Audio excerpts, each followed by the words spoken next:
Welcome back, everybody, to beautiful Fort Lauderdale, Florida, as a big yacht rolls in behind me.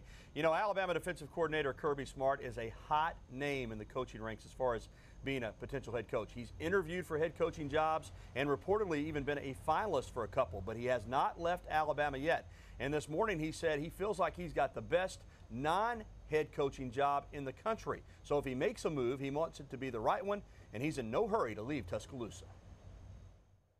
Obviously, all my time, emphasis, and effort since the last game has been on this game. As soon as we knew we were playing Notre Dame, that's all I could think about, and all I really want to worry about is winning this game for these guys. Ultimately, my career goal is to be a head coach. Where that is, I have no idea. It's not like I wake up every day trying to leave Alabama. I said this last year in my press conference. I have the best non-head coaching job in the country, period, because I've got a great administration. We've got a great facilities. I want to be where I can win, and I know you can win in Alabama. I think that's so important. I'm now 37. I forget how old I am sometimes, 36, 37. I think I just turned 37. So worried about Notre Dame. I don't know my age, but I'm not worried about where I'm going to be in 10 years, where I'm going to be in 3 years.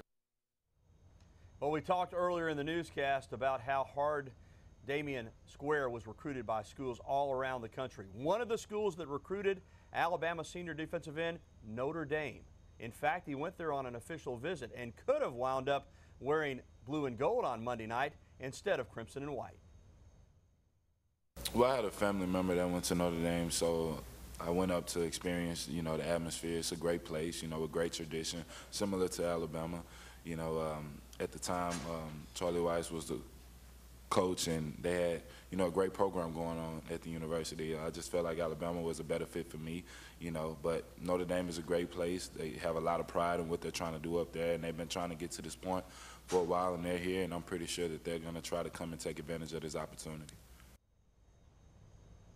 Well, the excitement is really beginning to build here in South Florida with the game only 3 days away. Let's check in on the Crimson Tide practice. Our Todd Hoyer was on hand this afternoon on the campus of Barry University in Miami. The Crimson Tide was in shells for today's workout as Nick Saban kept a close eye on everything. Interesting note, some of the senior leaders on the Alabama team held a players-only meeting on Thursday because they were not happy with the team's approach since they arrived here in Florida, particularly some of the younger players. So the veteran players that have been in Nick Saban's system for 4 and 5 years sat down with those guys and let them know that there's certain things you have to do if you want to be successful in this type of environment.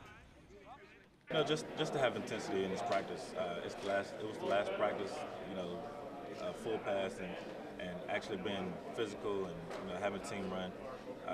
It was very important to have that up tempo and intensity to have a good practice and get those type of things taken care of that we won't see today and tomorrow.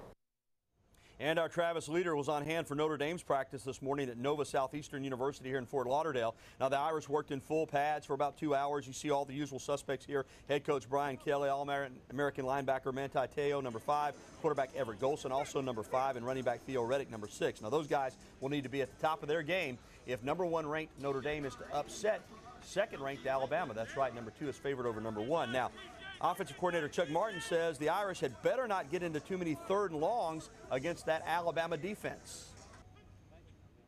They do a very good job of when they get you in 3rd and long. I went through the 3rd and longs. They've given up.